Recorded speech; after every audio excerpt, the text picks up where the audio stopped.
ওগো আল্লাহ পাক আল্লাহ তাআলা, আমি যখন সর্বপ্রথমে কবরটা দেখি, দেখার সময় দেখলাম যেন কবরে আযাব হয়। আমি কিছুদিন পরে যখন ওই রাস্তা দিয়ে ফিরে গেলাম, এখন দেখি কবরে আযাব বন্ধ হয়ে আছে। জোরে বলেন আল্লাহ পাক বলেন, গো আমার পয়গম্বরে সাহেব, শুনে রাখো, এ ব্যক্তিটা এমন একজন ব্যক্তি ছিল, পাপী ব্যক্তি ছিল, তার জন্য কবরে আযাব হয়, আযাব হতেছিল। আল্লাহ পাককে বলেন, আল্লাহ পাক আল্লাহ তাআলা এটা তো জানে, তবে এখন কেন কবরটা ফুলের বাগিচা হয়ে গেছে?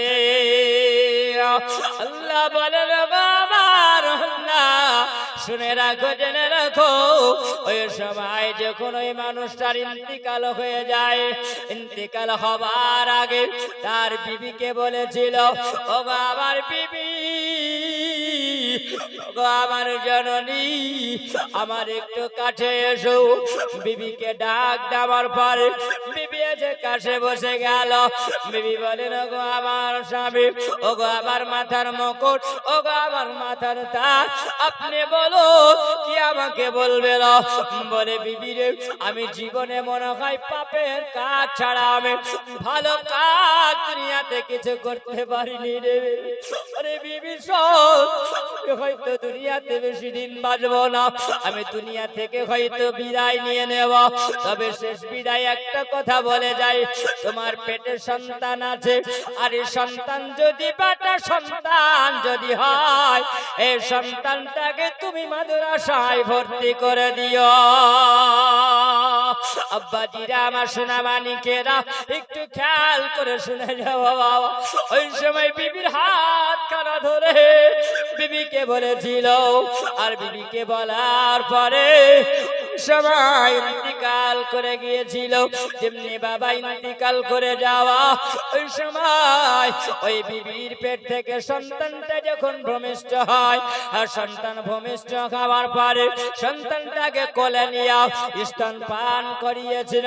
যখন বাবা আস্তে আস্তে তিল তিল করে যখন সন্তানটা বড় হয়েছিল, বড় হবার পরে ওই স্বামীর কথা মনে পড়েছে, যখন বাবা ওই সন্তান মা বলে ডাকতে শিখেছে। মা ডাক হলো বাবা এমন ডাক, যে মা ডাকটা বাবা এই দুনিয়াতে বাজারে কোথাও কিনে পাওয়া যাবে না। বাবা, দুনিয়ার মানুষেরা সবাই স্বার্থে ঘুরে যায়, আর তোমার মা জননী গড়ে বিনা স্বার্থে। স্বার্থে নাই বাবা, ছেলেরা নাই, কিন্তু মা বিনা স্বার্থে থাকে এই পৃথিবীর জন্য। বাপজিরা, আমার ভাইরা, ওই সময় মা যখন দেখছেন, ছেলে যখন ডাক দিয়েছেন, মা ডাক শুনে আব্বার কথা মনে পড়েছেন। জোরে বলেন সুবহানাল্লাহ।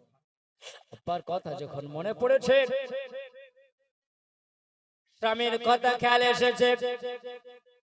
যে সময় স্বামী হাতটা ধরে ওসিয়ত করেছিল, ছেলে কথা বলা যখন আরম্ভ করেছে, ওই ছেলেটাকে বাবা কোথায় নিয়ে গেছে যেন মাদ্রাসায় ভর্তি করার জন্য নিয়ে যায়।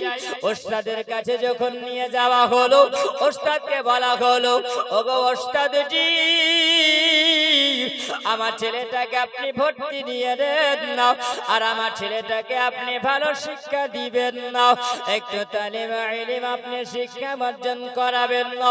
ওই সময় মা যখন রেখে যাই বাবা, রেখে যাওয়ার পরে ওস্তাদে বলতে আছেন, না ও বাবা তুমি পড়া আরম্ভ করো।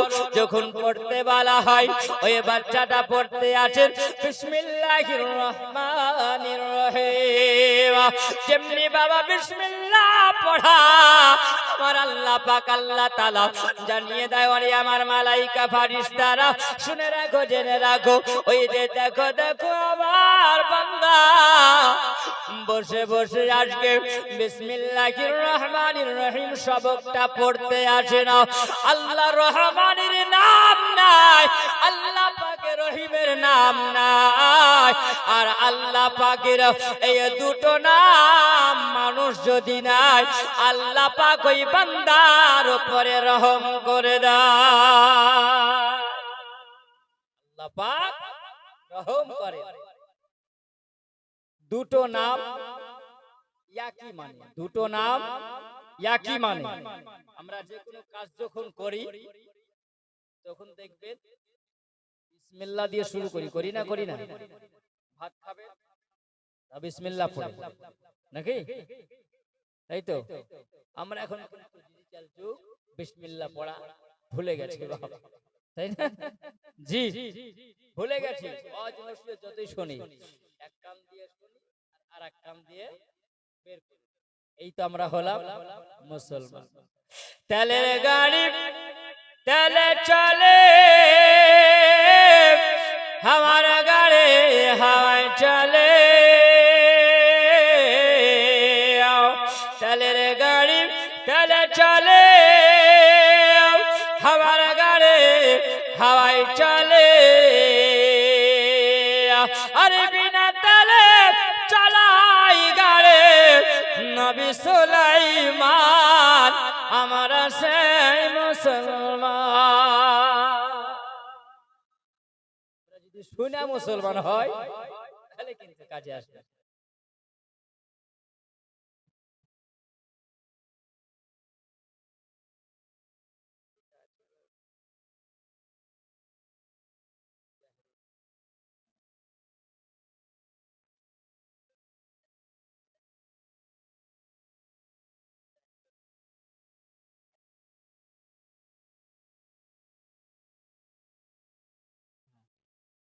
সুবহানাল্লাহ।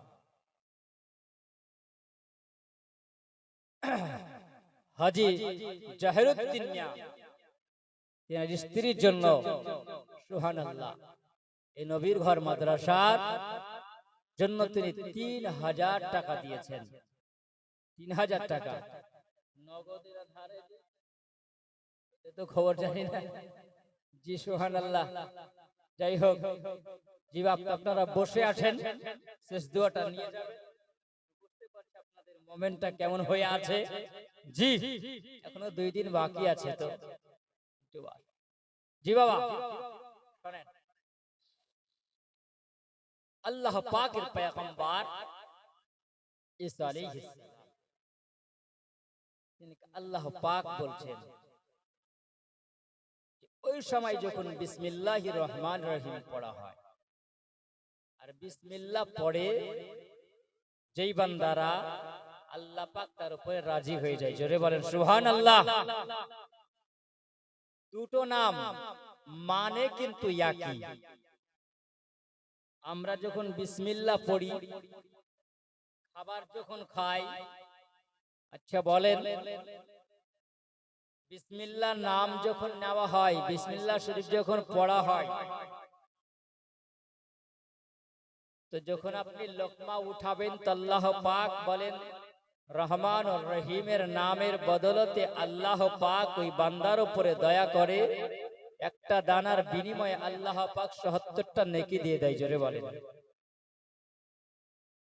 আর যদি বিসমিল্লাহ না পড়ো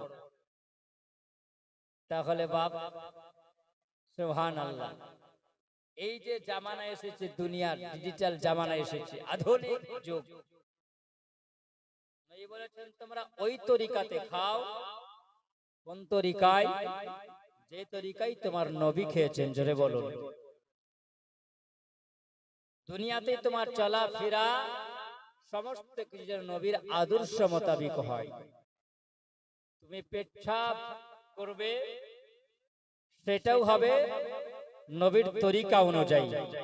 তুমি পায়খানা বাথরুমের ভিতরে ঢুকবে সেটাও যেন হয় নবীর তরিকা অনুযায়ী। সুবহানাল্লাহ। তুমি বসবে সেটাও যেমন নবীর তরিকা অনুযায়ী হয়। তুমি খাবার খাবে বসে সেটাও যেন নবীর তরিকা অনুযায়ী হয়। তুমি যখন বসে খাবার খাবে তো তোমার পেটের 1 ভাগ খালি রাখবে, 1 ভাগ খাবার খাবে, আর 1 ভাগে তুমি পানি খাবে। জোরে বলেন সুবহানাল্লাহ। তাহলে তোমার শরীরটা সুস্থ সুস্থ থাকবে, তাই না? সুস্থ থাকবে, এটা কে বলেছেন? এটা আমার নবী বলেছেন। জি বাপ, সুবহানাল্লাহ।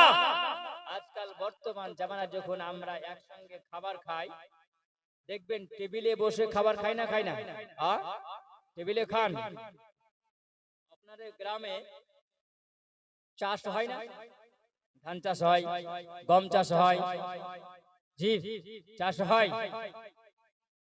মাকাই চাষ হয় তো হয় না?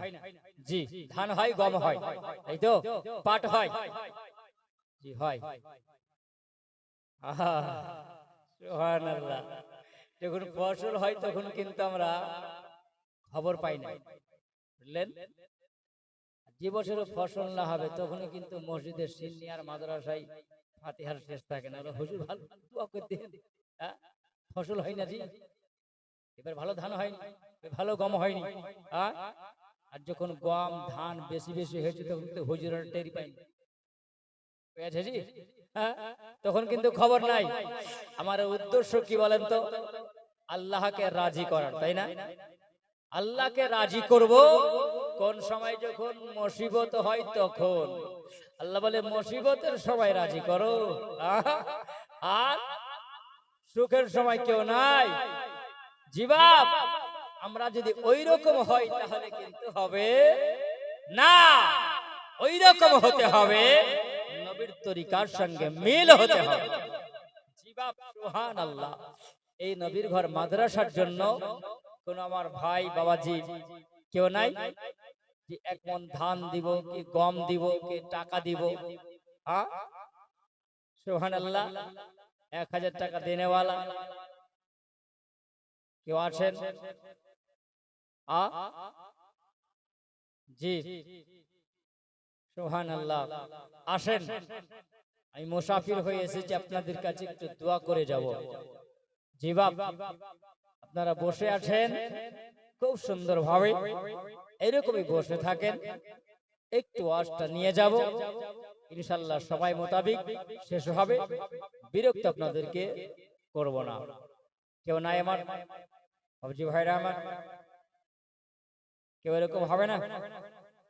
আসেন, এই নবীর ঘর মাদ্রাসার জন্য 1000 টাকা দেওয়ার মা জননীকে সে দেখেন, কমিটির বাইরে কেউ যান, যদি মায়েরা দেয় সুবহানাল্লাহ, একটু দোয়া করে যাব।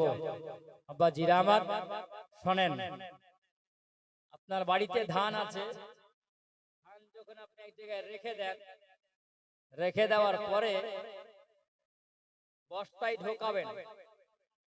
বস্তায় ঢোকানোর সময় বস্তাটাকে যখন মাটিতে শুইয়ে দেবেন, দেওয়ার পরে ভালো করে ধানগুলো যখন ঢোকাবেন, তো ওই বস্তাটা পুরোপুরি লোড হয় না কিছু বাকি থাকে?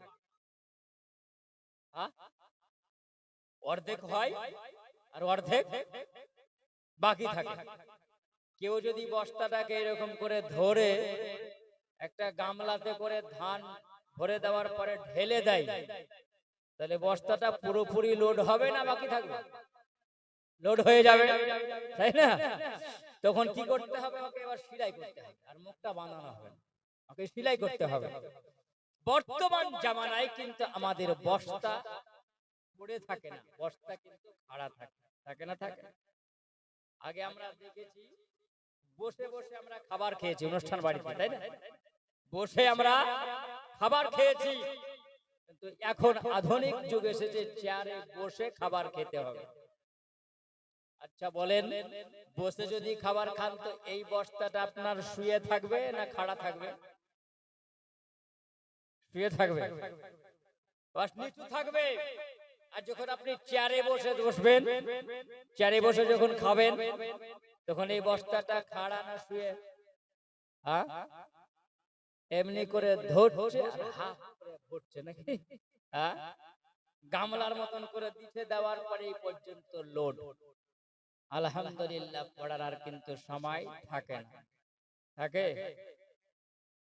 তাহলে আমরা আধুনিক যুগের সঙ্গে কিন্তু পড়ে গেছি বাবজি ভাইরা আমার, সুবহানাল্লাহ।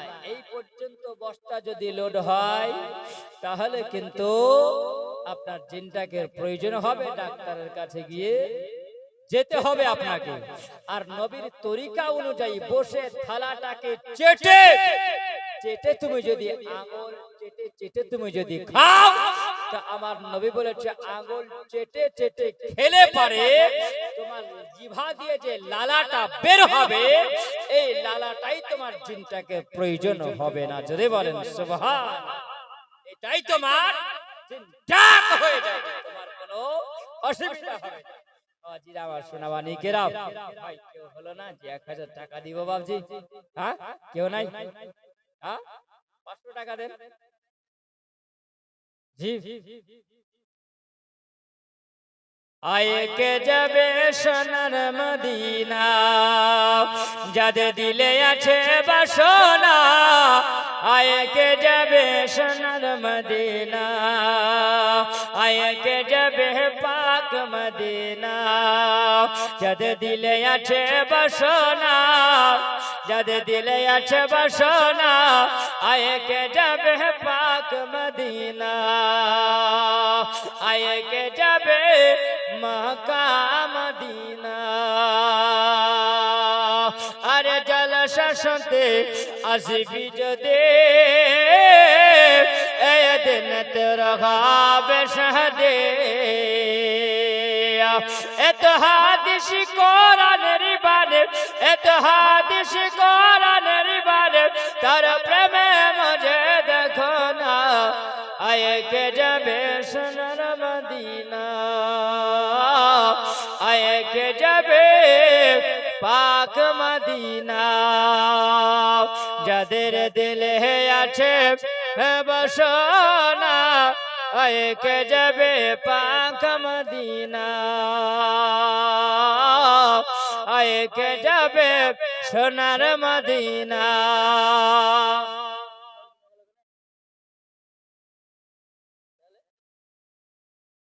সাউন্ড না দিলে যে আমার সাউন্ড কমে যাবে ভাই। হ্যাঁ, আপনার ব্যাটারি চার্জ তো আমার ব্যাটারি চার্জ।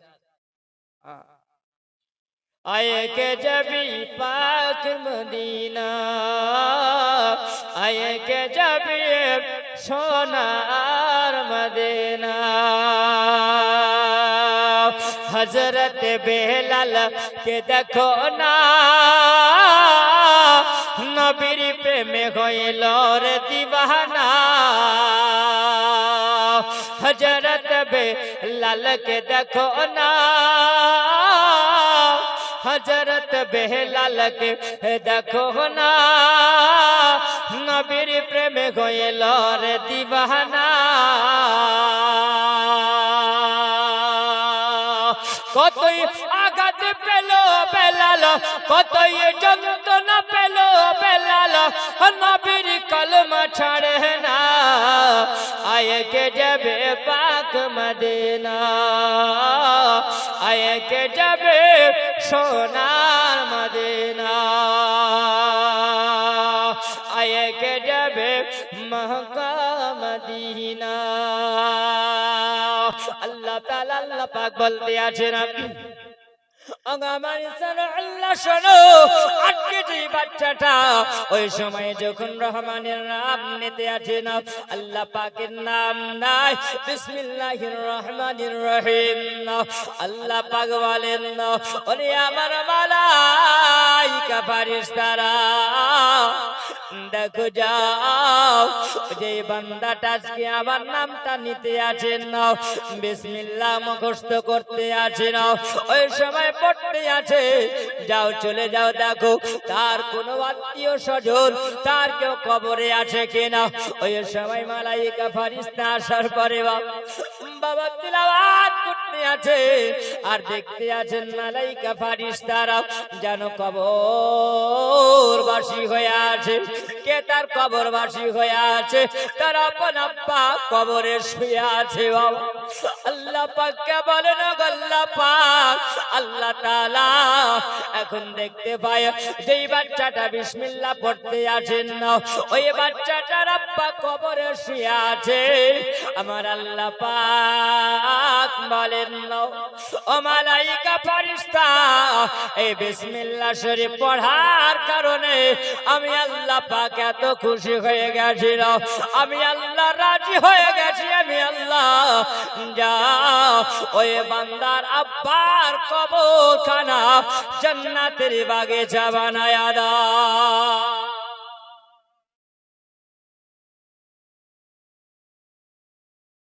সুবহানাল্লাহ 1000 চেয়েছিলাম ভাই আমার বেনামে জিবাব তিনি 1500 টাকা দিয়েছেন এই নবী ঘর মাদ্রাসার জন্য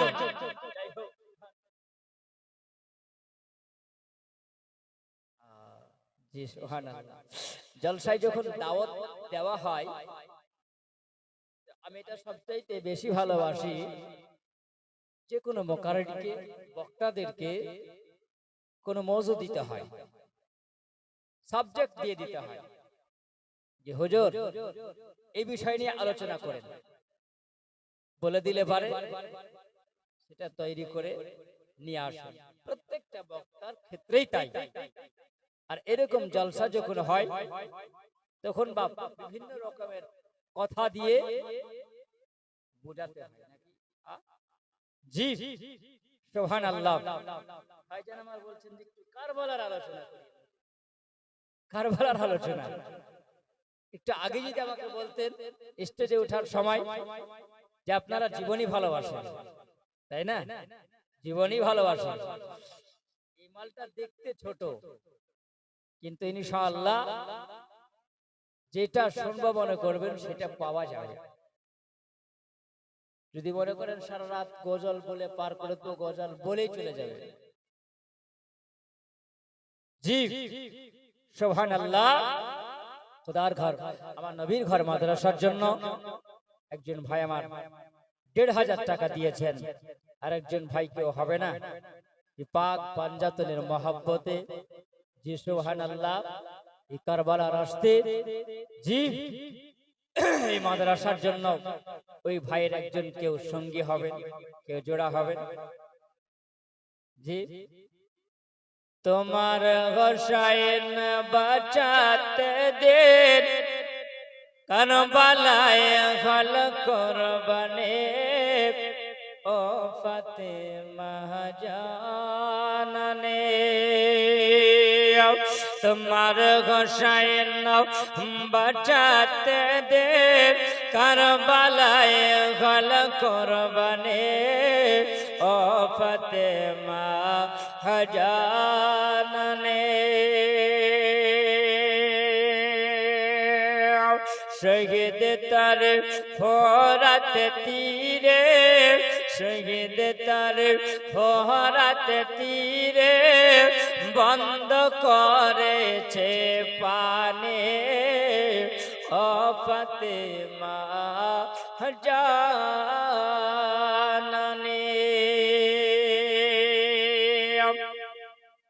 কারবালার ময়দানে ইমাম হোসাইনের জন্য 3 দিন পানি বন্ধ করে দেওয়া হয়েছিল তাই কবি বলছেন শহীদ তার ফোরাত তীরে বন্ধ করেছে পানি ও ফাতেমা জাননে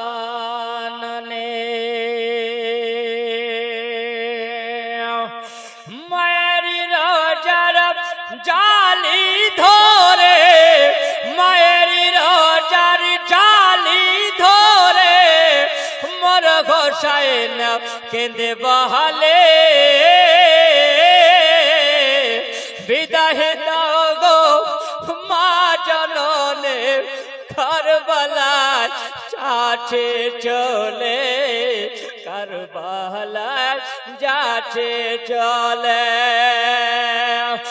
বিদায় দিতে মা ফাতেমার, বিদায় দিতে মা ফাতেমার বয়ে যায় চোখের পানে।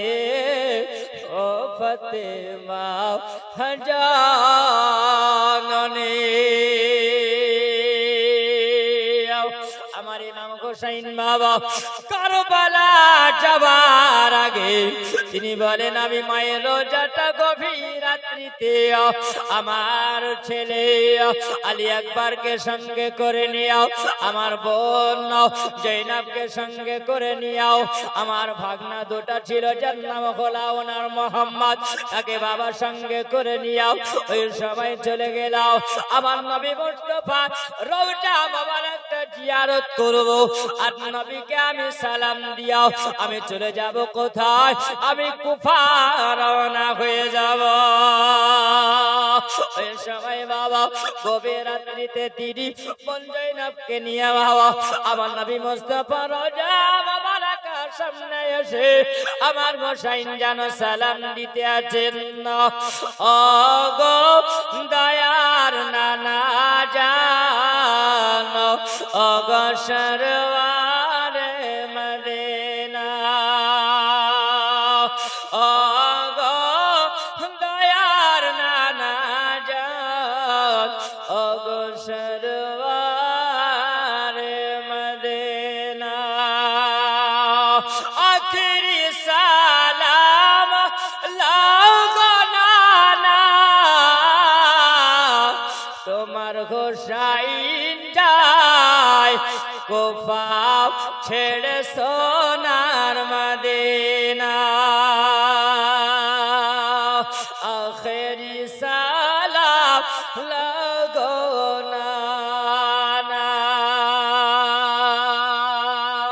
আমার ইমাম হোসেন বলেন, আমি ওই সময় যখন আবার নবীকে যখন সালাম জানিয়ে দিলাম, আমার সালাম জানিয়ে দেওয়ার পরে তিনি বলতে আছেন, ইয়া রাসূলুল্লাহ, ইয়া হাবিবাল্লাহ, নবী গো, আপনি যখন মক্কাতুল মুকাররমায় ৫৩ বছর বয়সে গো নবী, আপনি কাফেরের অত্যাচারে গেছিলেন মক্কা ছেড়ে মদিনা, আল্লাহর হুকুমে আল্লাহর অর্ডারে আপনি মক্কা ছেড়ে মদিনা হিজরত করেছিলেন গো নবী। আপনি করেছিলেন রাতের বেলা, আপনার ইমাম গোসাইন আজকে আপনার নাতি মদিনা ছেড়ে যায় কুফা দিনের বেলা। ওগো নানা, আপনি গিয়েছিলেন কাফেরদের অত্যাচারে, আর আপনার গোসাইন যায় মুসলমানের অত্যাচারে। বাবা, এই মুনাফিক মুসলমান ছিল, পৃথিবীতে থাকবে, কিয়ামত পর্যন্ত থাকবে। আল্লাহ পাক বলেছেন, ইন্নাল মুনাফিকিনা ফি দারকিল আসফালি মিনান নার। ওই ব্যক্তিদের জন্য আল্লাহ কঠোর জাহান্নামের শাস্তি রেখেছেন, সেটাই হচ্ছে জাহান্নামের আগুন। বাপ, আজকে দেখো মুসলমানের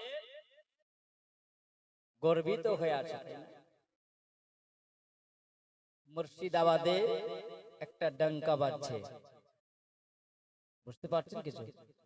জি বাপ, আজকে মুসলমানের হৃদয় কেঁপেছিল, অন্তর ভেঙে পড়েছে, কলেজাতে আগুন জ্বলেছে যখন বাবরি মসজিদকে শহীদ করে দিয়েছে।